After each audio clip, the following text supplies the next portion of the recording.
Hi, my name is Alex and I'm a CPA and a certified financial planner, and I wanted to get on here to share with you an overview of the Paycheck Protection Program.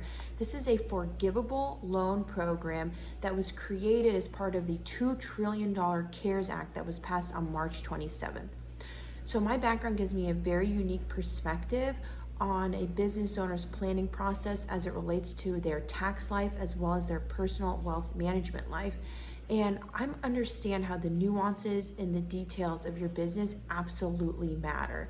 And with so much going on right now, I wanted to make sure that you as a business owner got the details that mattered most to you, and that during this crucial time, you can take the opportunity to maximize your dollars as well as keep your business afloat.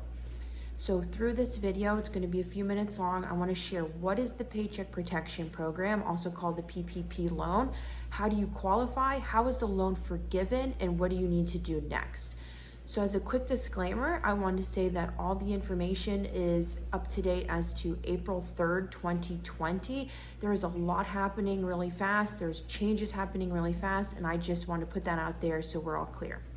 So first, what is the Paycheck Protection Program? The Paycheck Protection Program is incentivizing small businesses to keep employees on their payroll throughout COVID-19. Now, this is a forgivable loan program, as well as it doesn't provide for the borrower to have any collateral or a personal guarantee. So this is like a free money program. And this loan can be forgiven so long as the proceeds are used to pay for payroll, utilities, mortgage interest, and rent. The next question is, who can apply for this PPP loan? And this is going to be small business owners with fewer than 500 employees. And small businesses, this is going to include your S-corps, partnerships, LLCs, as well as sole proprietorships, self-employed individuals, and independent contractors. Now, what can this loan be used for? This is going to include payroll as well as related benefits, mortgage interest, rent, and utilities, so long as those were in place already before February 15th of 2020. So what's going to count as payroll costs? This is going to be your salary, wages, commissions, and tips, as well as any benefits related to those amounts. So like your retirement plan benefits, if you have a 401k and you make a company match, that match amount will be included. Also, if you have a profit sharing plan or a defined benefit cash balance plan, those will be included in your retirement benefits, as well as a group health insurance plan. Also, any state or local taxes as they relate to payroll, like your state unemployment taxes, these all would be considered payroll costs. The next question is, how large can the loan be? Now, loans can be made for 2.5 months of your annualized payroll costs. So what you would do is take your last 12 months and what did you pay for those payroll costs, divide it by 12, and that would get your monthly costs. Then you're going to take 2 months, and then you can take an additional 25%. So that comes out to 2.5 months of your annualized payroll costs. So how do you apply for the PPP loan?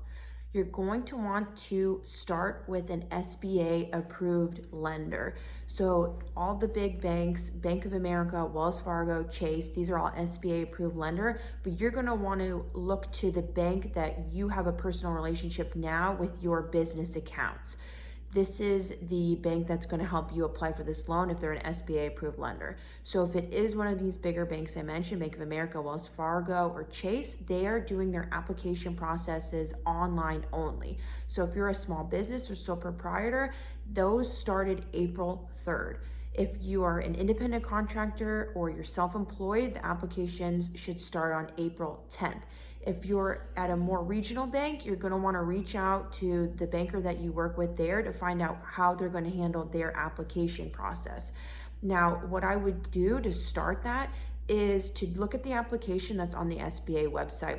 So your bank may not require this, but it's good to have all that information ready because it's going to be used to calculate your loan amount.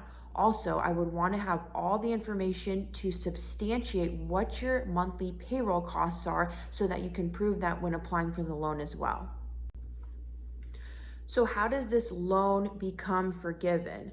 Well, after you receive the loan, within 8 weeks, you need to use the loan proceeds to pay for payroll costs, for mortgage interest, for rent, and for utilities.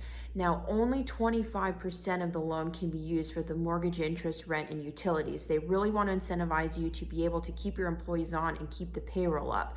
So as long as you keep your payroll the same amount of employees and the same payroll amounts, then the entire loan would be forgiven.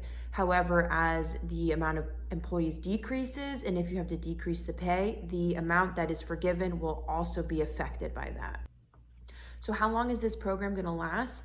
Well, applications are going to be taken until June 30th, but the program is expected to run out of funds before then.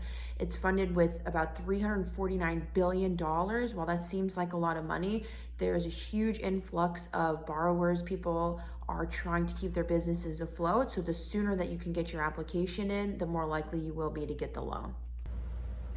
What happens if you need to pay the loan back because you don't qualify for forgiveness? In the case that the loan is not forgiven, the terms of the loan is it has a 1% interest rate, and payments will be deferred for 6 months, but it will accrue interest over that time, and the entire loan balance needs to be paid back within 2 years. So this could still be a good option if you need to cover expenses. It's pretty good loan terms, and there's no personal guarantee, and there's no collateral needed for it. So I hope you found this video to be helpful. And I want you to know that if you have any questions on any of the details, or you want to take a deeper dive, or even if you just want to share your personal situation to help you identify any opportunities, feel free to reach out. My contact information is below. And you can reach out. There's no pressure, no obligation. I know these are vulnerable times right now. And as a business owner, I know that your time is limited. So if I can help you in saving any time during this process, I also want to lend you some of my time on a phone call.